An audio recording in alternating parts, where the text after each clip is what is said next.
I can be torn in the most tremendous direction after something like that. I've heard what Hashem says, and I listen to it. Therefore, I'm different. I'm not like that.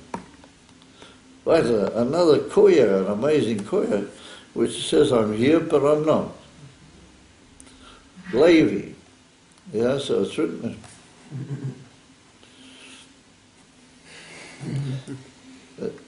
It's good to notice that you're still awake, Levi. Yeah, I'm listening. What is Levi? So it's written that Leah said when she had Levi, she said, Apam yilaveh ishi elai. But from now on, my husband will. Yes, so the Medrash and other, in the Zohar Kodesh and other places, it's written that it doesn't mean her physical husband, it means the Eivishter. Ishi, yeah? That means the Eivishter. Apam yilaveh ishi elai. Now that I've had this child, Levi, he's the whole basis of the kahuna, the base of mitzvah, everything is Levi. And he said, now I've had this, the Eivishter is going to, how do you call, join with me much more than he. In other words, I'm going to have much more Gilei Elokus than I've had up till now, and that brings with it a commitment. If Hashem is revealing himself to me, then I got to get moving, I got to move, I got to connect up with him. So once again, I'm not in this whole balagan. I am, but I'm not. And then after that, Yehuda, right? What is Yehuda? Yeah, Yehuda is from the word Apam Oide, es Hashem. I'll thank Hashem. When you thank Hashem, you show your botel to Hashem. And you're devoted to Hashem with bittul. Yeah, everything's from him. He gave me. It's not me. It's not my doing. It's him. Right? And what does Yehuda end up being? The king. And Yaakov Avinu says in last week's passage, Lo Yosu Shevet Me Yehuda. The kingship is not going to ever leave Yehuda. Always going to be king. They said, what's a king? A king is a balabayit. That means that in order to be a king, you've got to be a balabayit of yourself. Remember, Yehuda is a emes indication of who are the kings by Yidden, those who are the kings over themselves. All these names, and we could go on, we could go on all the 12 names, but I'm running a bit short of time because I came late and everything. All of the names indicate how the Jewish people are there, but they're not there. All the names of the tribes. They seem to be part of the world and everything's fine. But when it comes to the, to the Kvet, he's not there. That's not him. Yeah. I'm somebody else. I'm sorry, old boy. I don't, I don't fit this whole pattern. I don't fit it. So that's an amazing question. And I want to describe to you what the Sforim talk about this a really tremendous amount. I'm just going to mention it very briefly. And that is that there's a Medrash Rabbah in this week's Parsha which says that how come the Yidden held out in Egypt? It's just unbelievable. How come they did? And what was it that made them, in the eyes of Hashem, worthy of being redeemed? Shelo yishinu lo et shmom v'lo et levushom v'lo et lashono. Even though they were in such a terrible golus, the Yidden never changed their names. In other words, if his name was Mechoel, then he was Mechoel. He wasn't Mike or Spike or something like that. He was Mechoel. You follow? If his name was, for example, Moshe Ber or something like that, then he wasn't Jack or somebody. or Hubert, or so, ich weiß was. He was Moshe Ber. You follow? And they were tremendously makpid, never to change that. And I'll never forget, I heard from my mashpia, way back in the days in Australia when I was still a young man. I was able to, sort of move around. Nowadays I'm getting, on.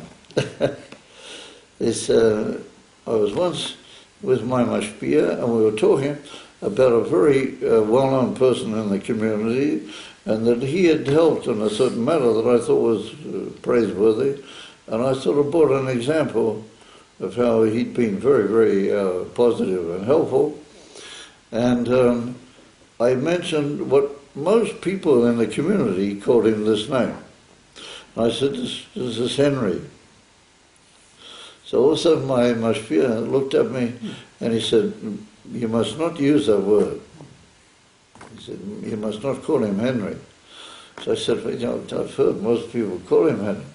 So he said, it doesn't matter what most people do, they're not good for themselves and not for him.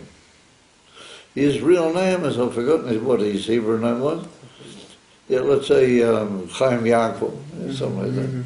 He said his real name is Chaim Yaakov. And that's it. You must not call him Henry. Don't do that. So it's very important that you must from now on, it doesn't matter who it is, you must call them only by their Hebrew names, and you must not allow yourself to have a goyish nickname or anything. People call you only by your Hebrew name. It's very, very important, because al yidei the oisias of the Hebrew name, you're mamshik also to Gilui Elokus, India. So, you follow? Very important. Remember, Yidden down in Mitzrayim, they knew that secret. Therefore, they never changed their name. It wasn't how they called Hubert, Mubert, or somebody, or how they call him, it was Mochoyer, and it was Yaakov, and it was Avraham, Yitzchak, and Yam. You didn't like to call the names by the father, and that's a very profound Indian. And that was Yidden, they never changed their name. The other thing is they never changed their language. When you talk the language of the country, whether you like it or not, you're part of the country. When you talk the whole time in the language, you're drawn into the situation. Yidden, even through the darkest years in Poland and other places, where Yidden suffered terribly from the Golas, in Europe and other places. Did you ever hear of a Yid talking Polish? No. Yes. Maybe for business purposes. He should make a few bucks. He knew a bit of Polish. I feel Russian. I feel in Russia. A lot of the Chassidim spoke a few words in Russian. They say by Ger They Chassidim didn't really talk fluent Russian. it says the Ger Chassidim always spoke more Polish than Just Yiddish. imagine Reb Nissen. He's closer to our time. We won't go back to the old Chassidim way back in the middle of his time. Reb Nissen, he didn't. He knew maybe a couple of words in Russian. He didn't pronounce them properly either. What was his language? Yiddish. Yeah. And what's the Yiddish? Yiddish is a language that nobody quite knows exactly how it grew, and nobody quite knows how it became a language, but it's a very, very beautiful language. That's a very unusual, and you can say in Yiddish certain things that no way you can say in English or French or Scandinavian Arabic or ich weiß what. You can't say it, only in Yiddish. Yeah, because Yiddish is that which separates the Jewish people from everybody. And a Yid knew that he met another and they spoke Yiddish, but that kept them in some way preserved. You know? It kept them apart from the Golah. And the same with Levushon. Yeah? Levushon is, Yidden always had their own way of dressing. They always, nowadays, you know, I often get, nowadays for some reason in Lubavitch, unless you want to be a rabbinic figure, you're not going along cover. Well, you should realize that in Tomchei Tmimim, when they first founded Tomchei Tmimim, the Rebbe Rashab Mefurish said that all the bochim should have a long coat. It wasn't as long as what the Polishes go nowadays. It was like a 2/3 coat. A bit longer than our short coat, but it came down to the knees. All the bochim used to go in that. And only at some point when things got really mixed up, it became a bit shorter. But the Persian, they don't know anything like that. They all wear long coats. I sort of have different moments. Sometimes I'm really for that. Yeah. Other times I'm a little bit sort of hesitant. Maybe I'm not right. But in my better moments, I back the Persian. They're right. They go in long coats and they insist on that, and it's a good thing. For worse, because they're different. Muvdalim, separate, and your way of dressing. So the only thing is that in Lubavitch we also have that, and that is that you wear a coat and hat. If you're a Chabadske bocher, you don't go out in the street just in your shirt and your trousers, or, you have a coat and a hat. Then you got this big Gvir, what's his name, Drazen. Drazen. What's his first name? Drazen. He's a son of Rabbi Rom Mayura, who is a big man. He's still alive. Every Pesach he buys for thousands of bochrim. He pays cash money for thousands of bochrim. He buys coats and hats. Why does he do that? Because he's clever. He knows that coats and hats make Siddur bochrim. And somebody walks around without a coat and a hat. Can't be sure exactly what's going on there. Or he's in a coat and a hat, or what's Why? Because he knows that that's a certain hitrom, a certain elevation. That presents a absolutely insuperable, phrase to the goyim. The goyim can't overcome that. A person who doesn't talk your language, he's got a different name that you can't figure what sort of name is that. It's not, Jack and Hubert and all the ways. It's, Yaakov or Chaim Yaakov. It's only, it's got its own power of Havdalah about it, and the same with the union of the language and the dress. Yidden knew that, and the Medrash says that right till the end they preserved these in which means that even things would go very terrible. None of the Yidden went to Parah and said, "Listen, man, we've had it. We're yours. Just tell us what to do, and we'll go your way." Don't ever find anybody did that. In other words, they didn't have a power to hold themselves different. And there's a famous Torah from the Baal Shem Tov, but the Baal Shem Tov says that nonetheless, you can fall into Golas. With all that, you can still fall into Golas, and I'm just going to mention it very briefly. And he says you can take all the names that we just mentioned, and you can touch them a slightly different way. And he bases it on a pasuk in Tehillim in Kapitel Ayin Tes. And that is that you can say Ryu Bain, and you say, "Oh, I'm different." Yeah, you know why I'm different? I'm a real Oived Hashem. All these other guys are just lepers. All these guys, they think they know how to daven. They know how to daven. I know how to daven. Yeah, they think they know how to learn. They don't know what learning is. It's done, Of a rule Bain, take the difference. Look at the difference between me and other people. In other words, instead of taking everything in Kedusha to make you closer to Hashem, you take things in Kedusha to make yourself closer to yourself. It's a very frightening thing from the Baal Shem Tov. And he says, well, all the names you can find the same thing. Yes, Shimon, listen, listen about me. If you hear people saying good things about me, listen. Because that's the facts, of life. I just happen to be a knob, and I'm something, Now it says about something that can put you back into Golas, even if your language and your name and your levush, well, that can put you back into Golas. And so that can happen. And it happens a lot, that we miss the right direction. We're not going in the right direction. So, I'm running out of time. What we're getting to now is, why did Rashi have to write that about Yosef HaTzadik? What's it that Yosef is who Omer, and that's the whole purpose of that passage.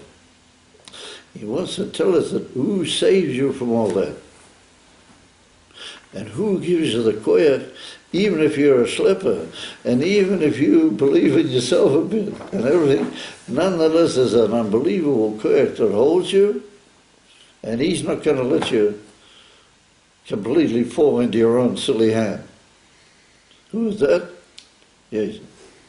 And therefore it's brought down and it's for him that had Yosef not been in Mitzrayim a whole, 22 years before the Yidden came, there's no way the Yidden would have been able to hold out with all their. Yosef HaTzadik had to be there, and by being just Yosef HaTzadik's present in Mitzrayim, that saved the Yidden. But when they came and they were put into the most terrible gullet, they were able to preserve themselves because of Yosef. Yosef put the koyach. And pay attention. What's written at the end of last week's parsha? Yosef says, I'm giving you guys an oath that when you go out of here, which you're going to, he said, you have to take my bones with you. And Rashi says that they buried Yosef in like a huge container, and they put him down in the Nilo. He wasn't buried in the ground. Why in the Nilus? Oh, why did they do that? Because they wanted Yosef to be ready. But whenever the Geulah will come, chick-chack, Moshe Rabbeinu knew a Shem. He knew a special Shem that he could mention, and Yosef thinks it's going to come up to the surface. But it was served. Yeah. They served it as a Avodah Zarah. Why would you put the Yosef in a place of Avodah Zarah? They served the Nilus. Why was he put against the Torah? In a place of Avodah Zarah. Oh, I mean, they were all in Avodah Zarah. Mitzrayim was a terrible place. No, I'm saying Nilus you mean itself. the Nilus? Yeah. The Nilus was the Avodah Zarah. So we have to say that Yaakov Avinu, when he came to the whole Rav and everything stopped. So we have to say, and Yosef also, we have to say that Yosef and Yaakov, they had such a shpur that the commitment to the Avodah Zarah of the Nilus dropped very heavily. In other words, that the Mitzrayim also lost a lot of their bren in their Avodah Zarah. Because they saw, Yaakov Avinu came and there's no Rav anymore, and this and that. They saw Yosef was moving everybody around and lots of things happening. That's another shaila that needs dealing with, but that's a Matthias. And what I just said now is a pretty firm suggestion. When they left, they took Yosef's bone with them. And Moshe Rabbeinu had a special name that he taught even other Yidden. Maybe he wouldn't be around, or the Chesbos, and they would know this name, and all of a sudden Yosef's thing would come up. There's a lot of riches in there and everything, the whole thing. There was all miser with this guy that he got involved with Avodah Zarah, that he knew also, and he pinched some of the riches. A whole amazing thing. But anyway, the Ikar was inside there, was Yosef's bone.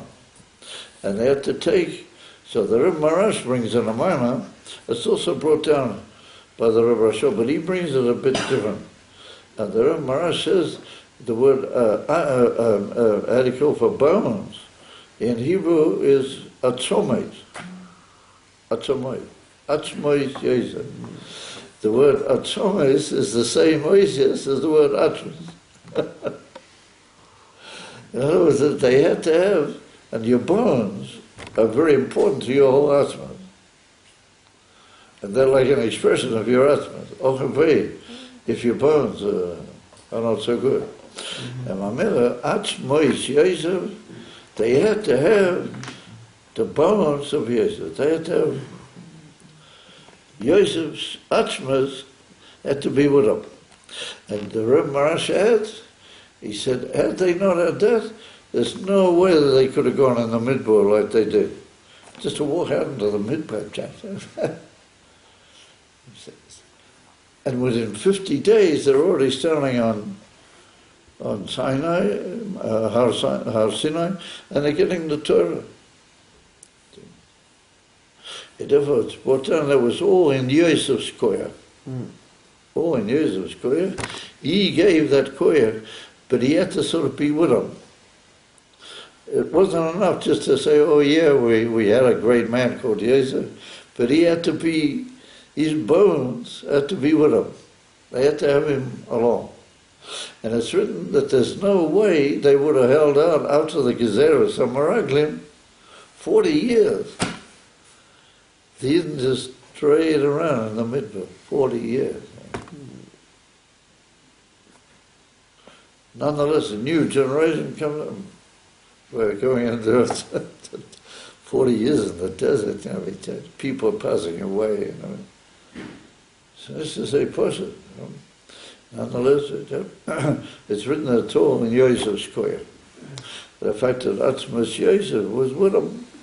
And then when they got into Eretz Yeshua, he buried the Atzmos Yosef in Shem. So it's brought down that you had to have those bones of Yosef, and particularly in Shem, because Shem is not such a good place. As Rashi brings out, they had to be there because they would keep Shem from giving trouble to the Yidden, which it could. And the very fact that Yosef's etim, his bones, are there, that's going to help everybody. Well, for that we see that Yosef is essential to Jewish survival. And not only to Jewish survival, but to Jewish reaching of their emes takli. What is their emes takli? To receive the Torah and to go into Eretz Yisrael. The Alter Rebbe mentioned last week Torah that the going into Eretz Yisrael was very, very amazing development in Jewish history. It was like a re-reaching the whole shlemas that there was originally in Gan Eden, when the Eivus took the Yidden into Mitzrayim. On Heilan himself, he said that Yosef, he's the koyach for everything. He's the koyach for Jewish survival, and he's also the koyach of reaching the Taglit. It never had to be Yosef. It never, that's what Rashi hinted at by saying, oh, some, right near the beginning, when things are just really beginning to get thick, Rashi says that you had to have Yosef. Why? Because this is the same Yosef, is the same. He is oimed b'tzidkos. Yosef not only didn't get wiped out or drawn in by the Golas, but he, Elikot, was over and above it, oimed b'tzidkos. He never underwent any changes. You know the famous story. As put down in Pasha Vayigash, that Yosef recognized his brothers, but they didn't recognize him. So it's put down a beer, a Siddish beer, it was a taste, yeah, they didn't recognize him. I mean, so Rashi said he had a bit of a beard. I mean, if you would look carefully, you'd be able to say, what taste they didn't recognize him? Because they were on a certain level, Yosef was on an incomparably different level. That's without going into all the details of what that level is.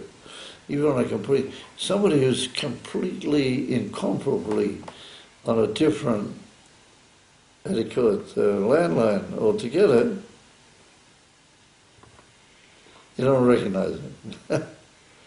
He's like, you guys. I remember once after Yom Kippur, when I was still in Australia, the morning after Yom Kippur, I met my Mashpia, and he looked at me and said, it looks we have to go through it all again. Checked my eyes, I said, that's all again. So I said, what's wrong? He said, I can recognize you. And he said, you recognize me. He said, if we really did tshuva on Yom Kippur, not supposed to recognize him. You're on a different level altogether. The fact that you can recognize him, son, I didn't really get to work. I thought that was a very beautiful statement, It had a lasting effect on me, that's why I remembered so clearly. You have to act in a way that you change. You can't just go through the ropes, You have to act in Kedusha in a way that you change. So that's what Yosef gives that power. Well, that koyach comes from Yosef. Because Yosef is a power completely beyond. And therefore, he's a Zan Neshama like Yosef. It's probably never been in the world.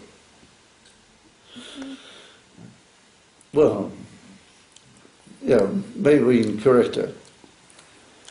And what I'd like to say to you is like this, that Yosef is unbelievable clear. Over Yosef, according to the spheres, is Yesod. Yesod is the second last, coming from above. And it's in the Kavim Toy, it's in the middle. Very powerful. It's got all the previous spheres and everything in it, but it's got to feed them. It's got to give them all somewhere. Where does it give them to? To Malchus. And once Yesod gives over all its power into Malchus, you have to think again altogether. We don't have the words to describe it. What did the Rebbe say in the Sikh of Kof Ches Sivan, Tovshin Nun Aleph? The Rebbe said that on Kof Ches Sivan, Yesod and Malchus Merav. What happened to Kof Ches Sivan? Yosef is Yesod. Who's Yosef? Friedrich Rebbe. Yosef. He's Yesod, and the Rebbe is Malchus. What happened on Kof Ches Sivan? They met before, but now they met, When he came to America? Yosef is already, the ruler of the whole world. In Russia, still Tzorah is amazing. Now he's clear ruler of all Yidden. He needs Malchus. And what happened with Malchus? It's spread all over the world. The koyach is the koyach from Yosef, but there's an individual, unbelievable, releasable power in Malchus. And once that happens, then we don't have any power to describe it. Not only that you don't have to overcome the goddess anymore, but you are ruling the world. You're Marish, changing the whole world. That's through the union of Malchus and Yesod and Malchus. And the Rebbe says in that Sikha Mafurish, that's what happened on Kof Ches Sivan. That if all the guys who really understand what he's saying, their eyes are jolting out on stalks, and they haven't gone back into the head yet. The eyes are just out the whole time. You realize what's going on around here. This is pillar players. And so Yosef HaTzadik, he was looking for his Malchus. And he had to go into Eretz Yisrael in order to find him. Who was his mother? David HaMelech. Oh, David HaMelech. David HaMelech and the Yosef get together. It's a whole new world. And then the Abishah said, he said, that union is got to continue the rest of history until Mashiach will come, and including because Mashiach is going to be